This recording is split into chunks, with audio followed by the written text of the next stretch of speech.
오늘 보실 말씀은 로마서 10장 9절에서 13절까지입니다. 로마서 10장 9절에서 13절까지 말씀을 저랑 한 절씩 교독하시겠습니다. 내가 만일 내 입으로 예수를 주로 시인하며 또 하나님께서 그를 죽은 자 가운데서 살리신 것을 내 마음에 믿으면 구원을 받으리라. 사람이 마음으로 믿어 의에 이르고 입으로 시인하여 구원에 이르느니라. 성경에 이르되 누구든지 그를 믿는 자는 부끄러움을 당하지 아니하리라 하니 유대인이나 헬라인이나 차별이 없음이라. 한 분이신 주께서 모든 사람의 주가 되사 그를 부르는 모든 사람에게 부여하시도다. 13절 다 같이요.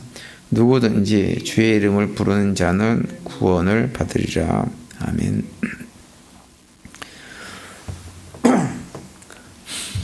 오늘은 이제 크로스의 39주차 20일과 율법과 복음 이제 세 번째 시간인데요.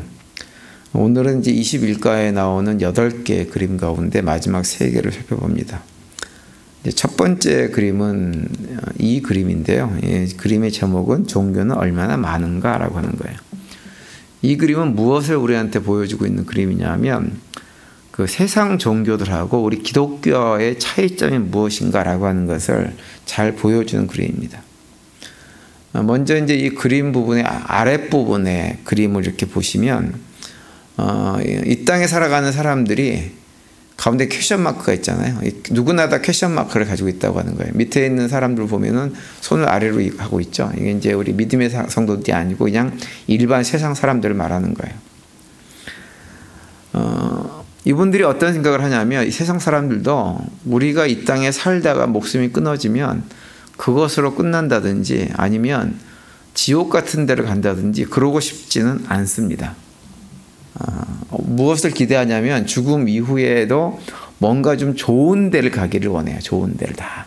그래서 제가 지난번에 말씀드렸지만 장례식장 같은 데 가면 예수 믿든 안 믿든 항상 한 사람 하는 얘기가 뭐냐면 좋은 데 가셨을 것입니다. 항상 이 얘기를 하거든요. 그러니까는 누구나 다 좋은 데를 가고 싶어 합니다. 그런데 이제 문제는 뭐냐면 어떻게 갈 수 있느냐라고 하는 거예요.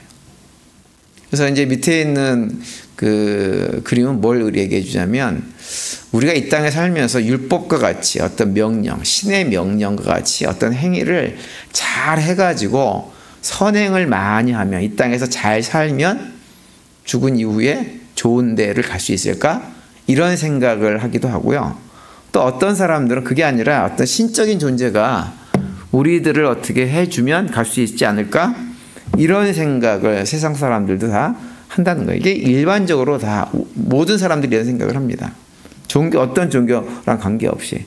종교가 없어도 이런 생각을 해요. 그러니까 본인들은 뭐 종교도 없이 난 신을 안 믿는다 그러지만 내면을 들여다보면 다 누구나 다 어떤 신적인 존재는 다 믿고 있고 이런 생각을 다 누구나 합니다. 그런데 이제 이런 상황 속에서 우리 기독교하고 다른 종교들하고 어떤 차이점이 있느냐라고 하는 것을 보여주는 것이 위에 있는 그림이에요. 위에 있는 그림. 그 위에 있는 그림을 좀 자세히 보시면 이제 이런 그림인데요.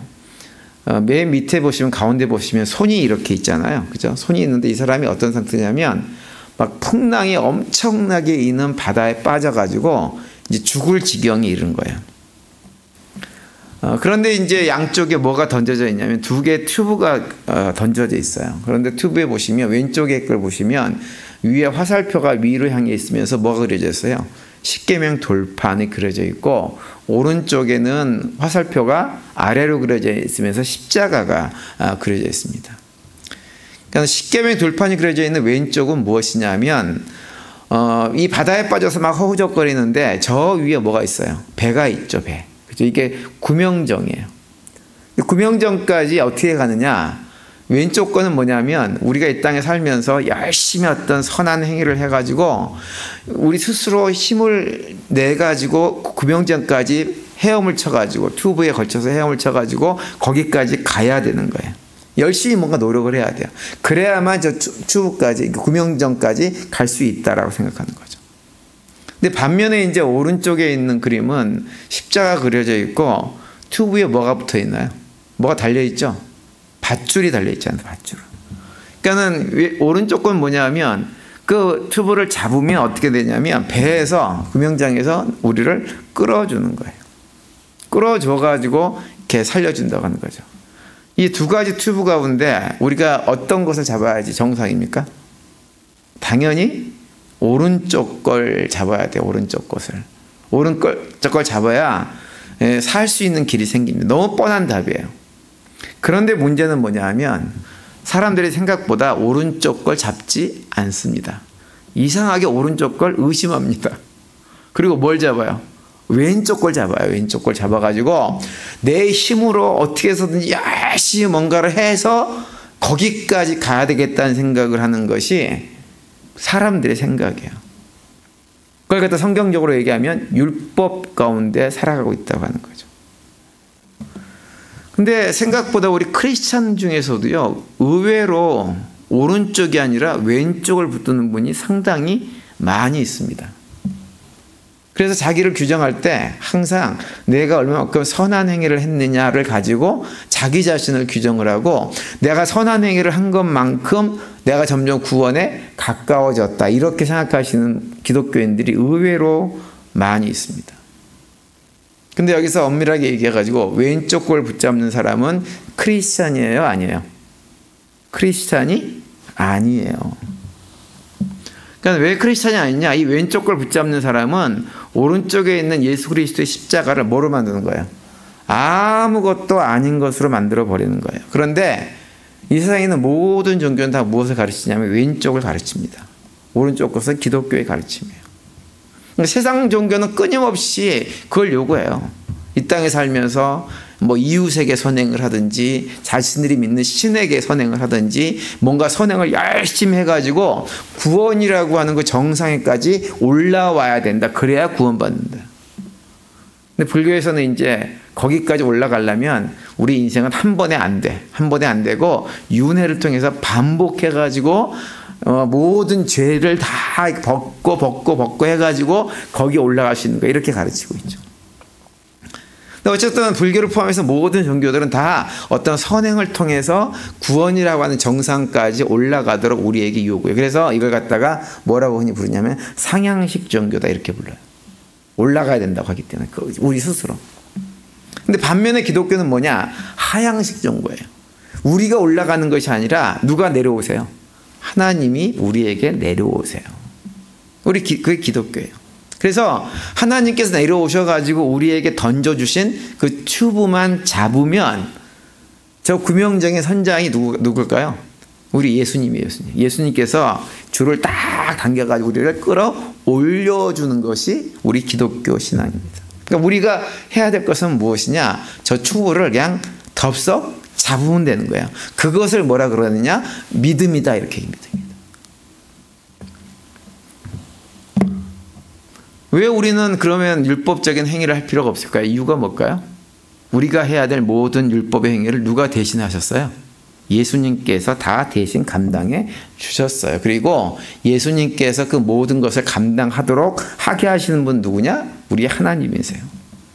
그래서 우리 기독교 신앙은 우리 자신의 행위 안에 거하는 신앙이 아니고 하나님의 은혜 안에 거하는 신앙입니다.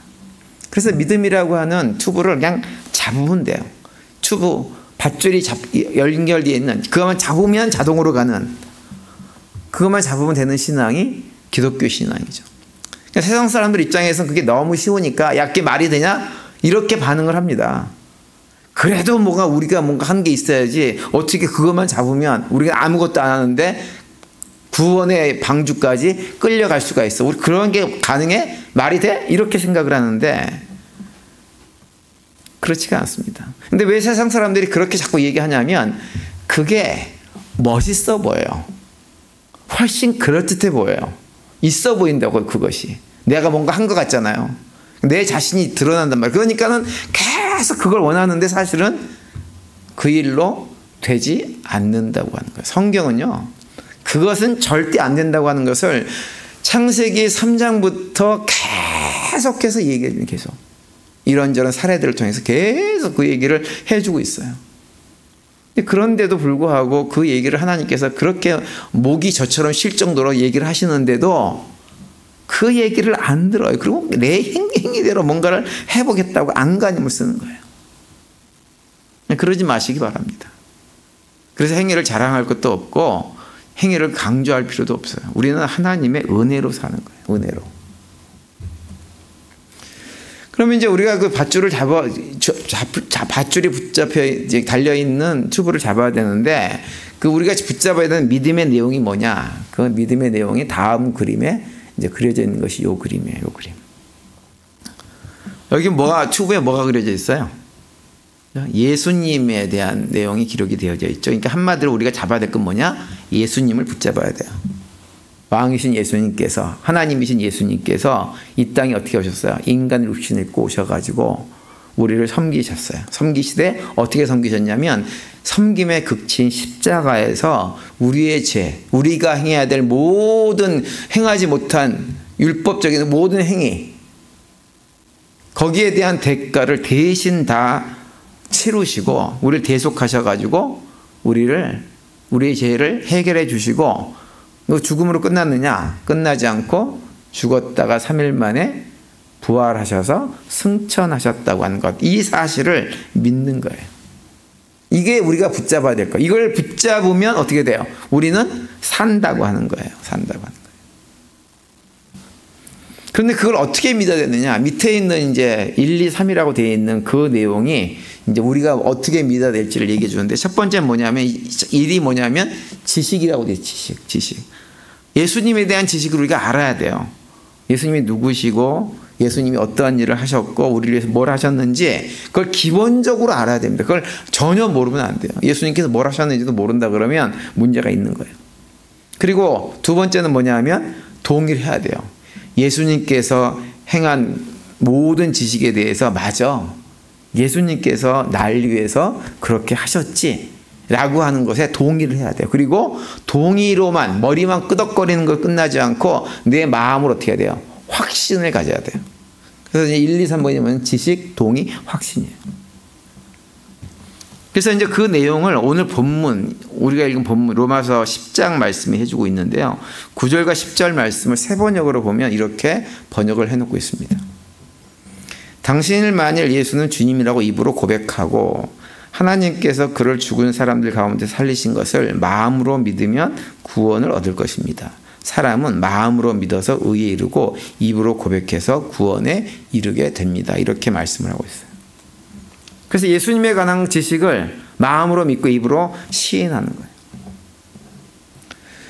그래서 이제 우리가 보통 일반적으로 신앙생활 하시는 분들 가운데서 교회 다니시는 분들 가운데서 정말 예수를 믿는 분들은요. 예수님이 우리의 죄를 위해서 대신 죽으셨습니까?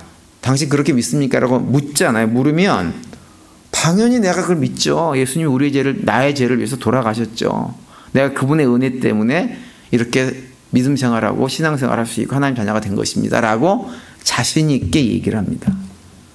근데 교회를 다니시는 분들 가운데서 정말 예수님께서 당신의 죄를 위해서 십자가에서 못 박혀 돌아가신 것을 믿습니까? 라고 묻는데 그렇게 반응하지 않으신 분들이 있다고 믿어요. 에이, 뭐 그런 거 시시콜콜 묻고 앉아있냐? 모르냐? 당연히 그걸, 이걸 꼭 내가 얘기해야 돼? 이러면서 피해갑니다. 대답을 안 해요. 어물쩍 넘어갑니다. 그런데 그렇게 어물쩍 넘어가시는 분들은 예수를 믿지 않을 가능성이 굉장히 많이 있어요. 그래서 우리가, 사실 좀 낯뜨거운 게 있죠. 당신 예수 믿습니까? 예수님께서 우리의 죄를 대신 대속하셔가지고 십자가에서 죽으셨다가 3일 만에 부활하시고 승천하신 건 믿습니까? 라고 얘기를 할 때 우리가 신앙생활을 너무 오래 하다 보니까 오래한 나 같은 사람한테 그런 걸 물으면 조금 멋쩍은 거 있긴 있어요. 그래도 어떻게 해야 되냐면 당당하게 믿습니다. 아멘. 그러고 대답을 해야 되는 거예요. 그래서 우리가 그냥 믿음과 구원에 관해서 교재에 굉장히 중요한 얘기들을 말씀을 해놓은 게 있어요. 이런 내용인데요. 잘 보이십니까? 여기 뭐라고 되어 있냐면 왜 믿음이 구원하는가? 믿음은 그 행위를 힘입어 구원하지는 않는다. 믿음은 그 대상, 즉 그리스도를 힘입어 구원한다. 그러니까 믿음이라고 하는 그 자체가 거기에 무슨 어떤 우리의 어떤 행위적인 것이 있어가지고 그것 자체가 우리를 구원할 수 있는 것이 아니라고 하는 거예요. 그러니까 우리를 구원하는 건 뭐냐? 우리의 믿음의 대상인 예수 그리스도가 우리를 구원하는 능력이 된다고 하는 거죠. 그러면서 하는 얘기가 뭐냐? 믿음은 그것이 하고 있는 바를 힘입어 구원하지 않는다. 우리의 믿음의 행위가 구원하지 않는다고 하는 거예요.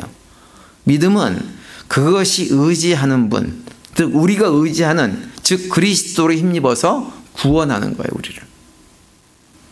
그리고 믿음은 그 자체가 구원하지는 않는다. 믿음으로 의지한 그분이 구원하신다. 그리스도가 구원하신다. 믿음은 그리스도를 의지하는 것이다. 그것이 뭐냐면 그리스도가 그려져 있는 투구를 붙잡는 거예요. 그러므로 믿음은 우리가 행하는 어떤 선행이 아니다. 행위가 아니에요. 믿음은 행위가 아니에요. 그것은 우리에게 주어지는 하나님의 은혜의 선물이다. 이렇게 교재에 기록되어 있어요. 여러분 이 내용을 다 동의하세요? 고기만 끄떡거리지 마시고 아멘 하세요. 아멘. 동의가 돼야 됩니다. 마음으로 믿고 입으로 시인이 돼야 돼요. 그래서 제가 오늘 저녁에 나오신 성도님들한테 직접 물어보겠습니다. 동의하시면 아멘이라고 크게 대답을 하세요. 여러분들은 예수님께서 우리의 죄를 대속하시고 돌아가셨기 때문에 그 은혜로 하나님의 자녀가 되었다고 정말 믿으세요? 예, 아멘 하셔야 됩니다. 그렇게. 우리 성도님들이 그 믿음의 고백 가운데 그 믿음을 단단히 붙잡고 믿음 생활을 할 수 있게 되기를 간절히 바랍니다. 그래서 자꾸 신앙생활 하면서 자꾸 내 행위, 율법적인 것이 막 자랑하고 싶고 뭔가 내가 잘한 것이 있어서 드러내고 싶은 게 자꾸 튀어나오고 할 때마다 요거 사단 마귀가 날 시험하는 거다. 이렇게 생각을 하세요. 우리 자꾸 그게 튀어나오려고 하거든. 본능적으로 그게 튀어나오려고 하는 것이 우리 인간이에요. 그러니까 그게 튀어나오려고 할 때마다 야, 요거 사단 마귀가 날 또 시험하네. 사단은 물러가! 라고 하고 믿음으로 승리하는 우리 모두가 되시기를 간절히 바랍니다.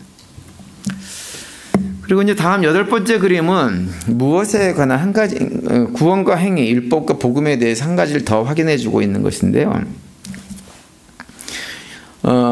앞그림에서 이제 우리가 그 사망의 자리에서 생명의 자리로 옮겨가는데 필요한 것은 우리의 행위가 아니고 믿음이다라고 하는 말씀을 드렸잖아요. 그런데 성경을 읽어보면 어떤 내용이 좀 언급이 되냐면 믿음에 관련해서 예수님께서 어떤 사람은 믿음이 없다라고 책망하시기도 하고 어떤 사람에게는 너 믿음이 정말 크구나 라고 칭찬하시는 장면이 나와요. 대표적인 말씀이 마가복음 4장 40절 말씀인데요. 거기는 어떤 내용이 나오냐면 예수님께서 제자들과 함께 갈릴리 바다를 건너가시다가 어떤 일이 벌어지냐, 풍랑이 막 일잖아요. 그죠? 근데 풍랑이 있는 동안에 예수님 뭐 하셨어요? 뱃머리에서 주무시고 계셨어요. 근데 제자들 입장에서 막 겁이 나니까 예수님을 흔들어 깨웁니다. 그러자 이제 예수님께서 일어나셔가지고 제자들을 향해가지고 마가복음 4장 40절에서 이렇게 말씀을 하고 있죠. 어찌하여 이렇게 무서워하느냐? 너희가 어찌하여 믿음이 없느냐? 이렇게 얘기를 해요. 그러니까 제자들이 믿음이 없는 것을 책망합니다. 또 반대로 예수님께서 큰 믿음을 가졌다고 칭찬하는 장면이 나와요. 마태복음 15장에 보면 어떤 여인이 자기 딸을 고쳐달라고 찾아온 여인이 있죠. 그런데 그 여인에게 믿음이 크다라고 이렇게 얘기하신 장면이 나옵니다. 마태복음 15장 28절에. 이에 예수께서 대답하여 이르시되 여자야 내 믿음이 크도다. 내 소원대로 되리라 하시니 그때로부터 그의 딸이 나으니라 이렇게 말씀하고 있어요.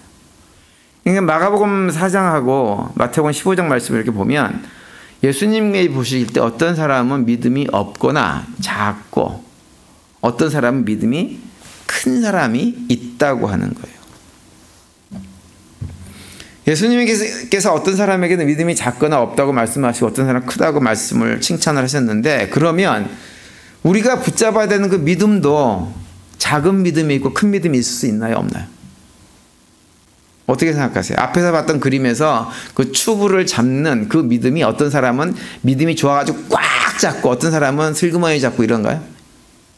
거기에는 그 차이가 없어요. 그거는 한 가지뿐이 없어요. 그냥 잡으면 돼요. 잡으면. 근데 이상하게 우리가 믿음 생활하면서 어떤 생각을 하냐면 어떤 사람은 믿음이 굉장히 크다고 생각을 하고 어떤 사람은 믿음이 작다고 생각하는 그런 생각 우리가 맨날 합니다. 그래서 예를 들어서 교회에서 목사님은 믿음이 굉장히 클 것 같아요. 그죠? 그런 생각 안 드세요? 별로 믿음이 없어 보이세요? 제가? 목사님은 믿음이 굉장히 커 보인다고, 굉장히 온전해 보인다고. 그런데 초신자들은 믿음이 없어 보이잖아요. 그런 게 있죠. 그죠? 그래서 아직 구원에서 먼 것 같아요. 느낌에. 근데 목사님들은 이제 믿음이 너무 좋으셔가지고 저분은 반드시 천국 갈 거, 뭐 이런 생각이 든단 말이에요. 근데 과연 그 생각이 옳으냐라고 하는 거예요. 다음 그림이 이제 그걸 우리한테 얘기해 주는 거예요. 이 그림. 그러니까 여기 그림이 뭐냐면 보세요. 그림이 맨 위에 누가 계세요? 하나님이 계시잖아요. 근데 그 바로 밑에 있는 어떤 아저씨가 하나 그려져 있죠. 이거 누구 같아요? 목사님들을 그려놓은 거예요. 목사님들 같지 않아요. 그러니까는 목사님들은 믿음이 커가지고 누구랑 가까이 있어요? 하나님과 가까이 있어요. 근데 저 밑에 있는 사람이 있죠. 이 사람은 누구 같아요? 초신자. 이제 막 예수 믿은 사람이라서 아직 구원의 확신도 없고 그냥 그런 사람인 것처럼 보여요. 중간에는 이제 집사님들이 계실 거고 그 위에는 권사님들이 계실 거고 그 위에는 장로님들이 계실지도 몰라요. 사람들이 그렇게 생각을 한단 말이에요. 실제로 교회에서 그렇게 생각들을 많이 합니다. 근데 이런 생각이 과연 맞는 생각이냐? 맞아요? 틀려요? 틀린 생각이에요. 결론부터 말씀드리면. 이제 기본적으로 두 가지로 구분을 좀 해야 돼요. 한 가지는 뭐냐면 구원에 이르는 데 있어서 믿음의 크고 작음은 존재하지 않습니다. 이건 명확하게 해야 돼요. 거기 등급은 없어요. 왜 그래요? 우리가 믿음이라고 하는 건 뭘 잡는 거예요? 예수님을 붙잡는 게 믿음이에요. 그냥 그걸 잡으면 돼요. 그건 크고 작은 게 있을 수가 없어요. 그냥 붙들면 그냥 구원 받아요. 하나님께 아버지에게 간다고. 이 땅에서 삶을 정리하고 나면 아버지 앞에 다 가는 거예요. 그러니까 내가 목사라고 해서 확신을 더 갖고 초신자라고 해서 확신을 덜 갖고 할 문제가 전혀 아니에요. 상관이 없어요. 그래서 이제 여기에 대해서는 성경에 보면 굉장히 많은 곳에서 반복해서 우리한테 얘기를 해줘요. 예를 들어가지고 로마서 3장 20절에 보면 이렇게도 말씀하죠. 모든 사람이 죄를 범하였음에 하나님의 영광에 이르지 못하더니 이렇게 말씀합니다.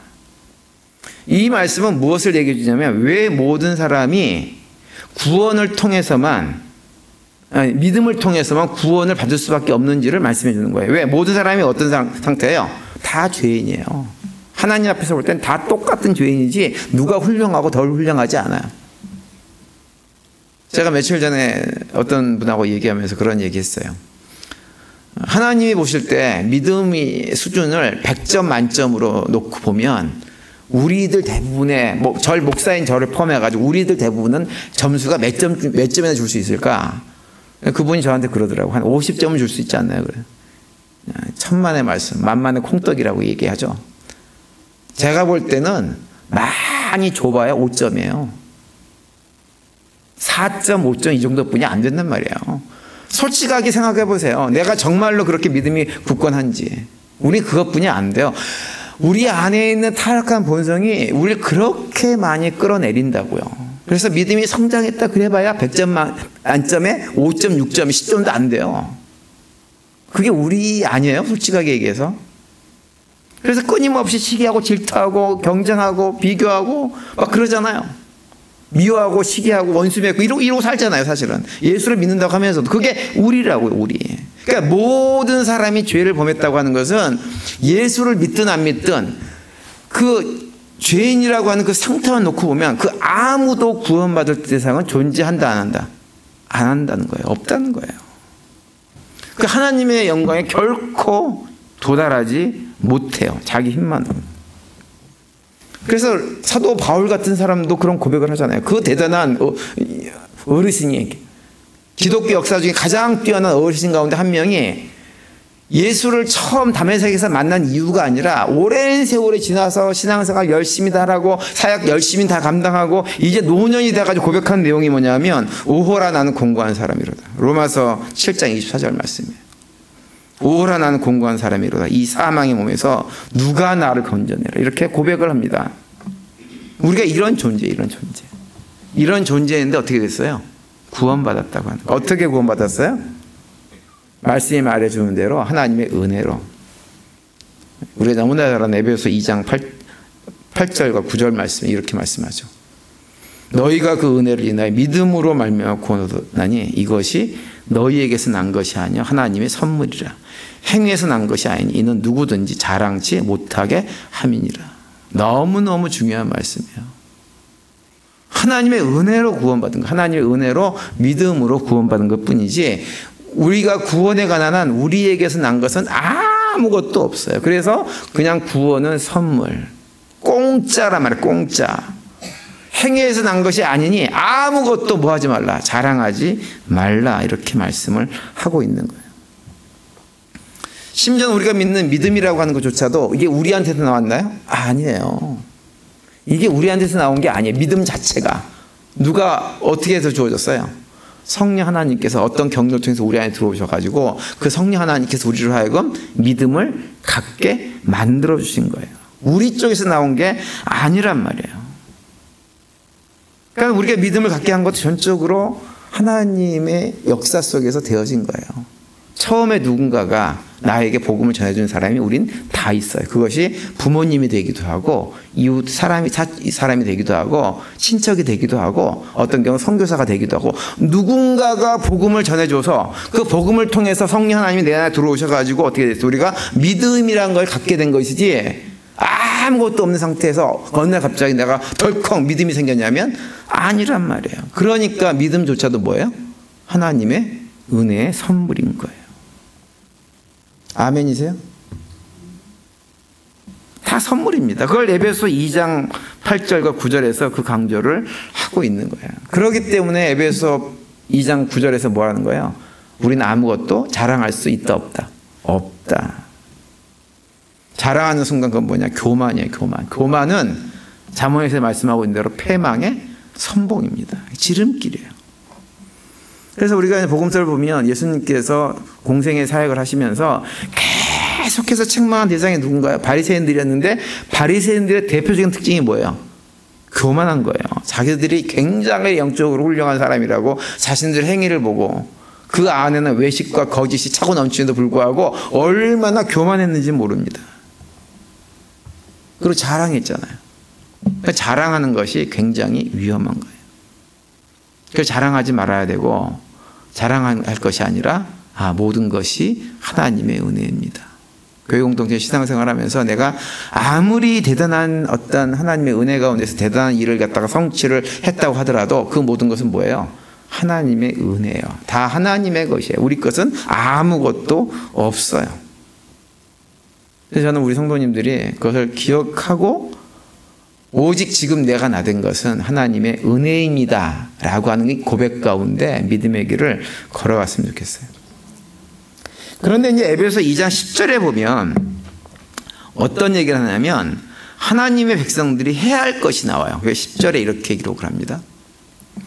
우리는 그의 만드신 바라 그리스도 예수 안에서 선한 일을 위하여 지으심을 받은 자니 이 일은 하나님이 전에 예비하사 우리로 그 가운데 행하게 하려 하심이라 이렇게 말씀을 하고 있어요. 여기 보시면 우리를 하나님의 백성으로 만드신 이유가 나오는데 그것은 뭐냐면 그리스도 예수 안에서 선한 일을 하기 위해서 지으심을 받았다라고 말씀을 합니다. 그러니까 그 선한 일을 위해서 하나님께서 우리를 구원하셨다고 하는 거예요. 그렇다면 그 선한 일은 또 뭘까요? 어떤 행위일까요? 교회 열심히 다니는 거예요? 예배 열심히 드리는 거예요? 성경 공부 열심히 하는 거예요? 이런 거예요? 뭐가 선한 일입니까?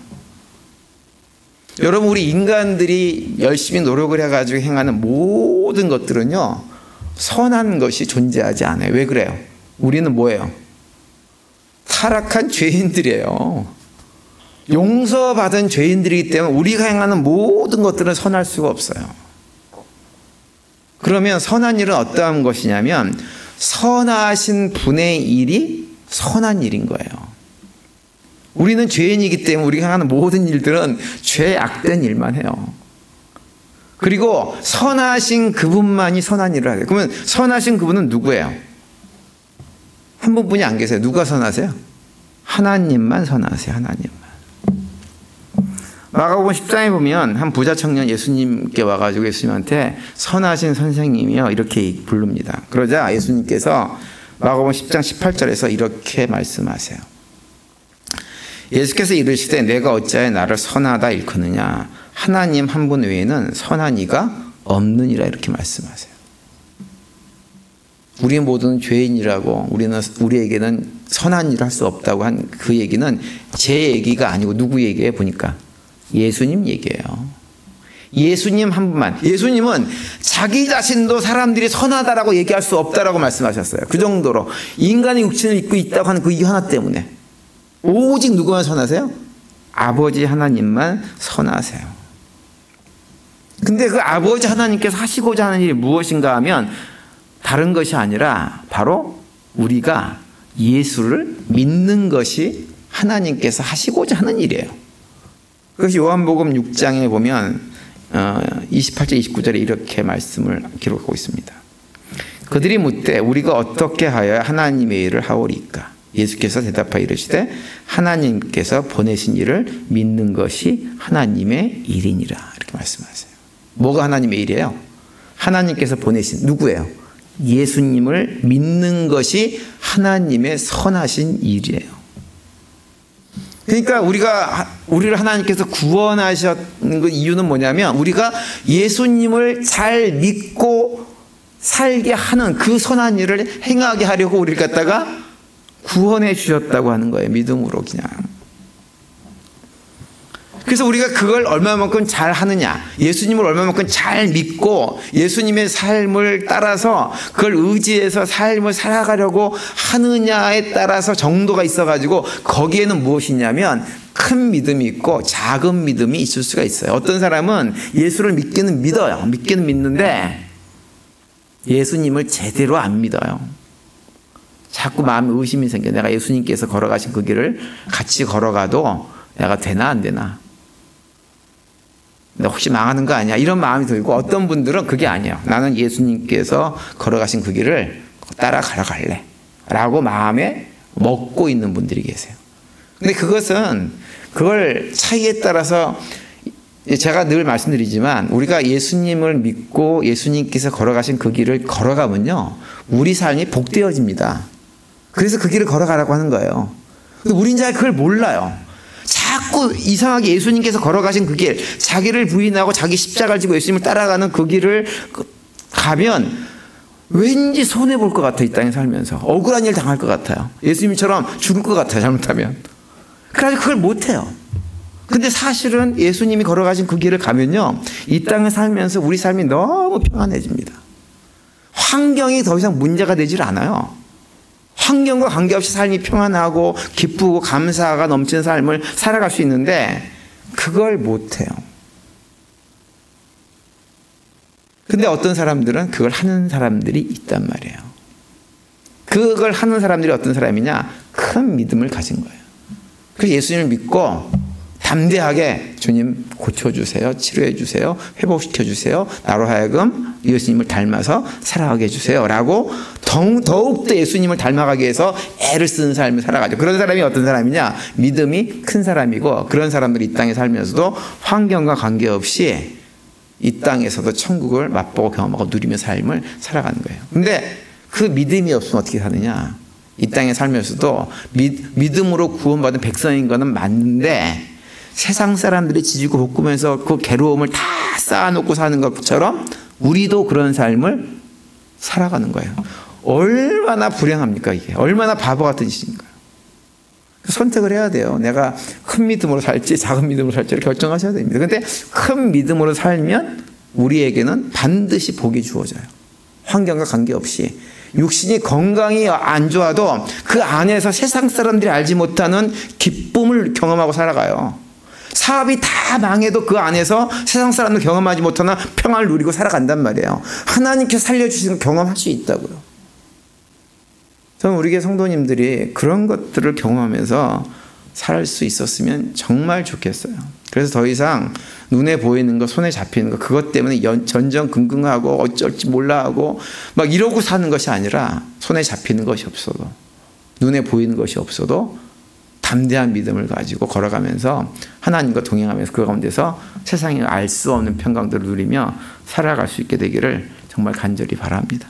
그런 큰 믿음으로 믿음의 생활을, 믿음의 길을 걸어가는 우리 모두가 되시기를 간절히 바랍니다. 남은 한 주간도 그런 고백 가운데 더욱더 예수님을 닮아가는 믿음으로, 큰 믿음을 가지고 주님과 동행하시고 그 가운데 주님께 주는 평강을 누리며 살아가는 복된 남은 한 주간이 되시기를 간절히 축원드립니다.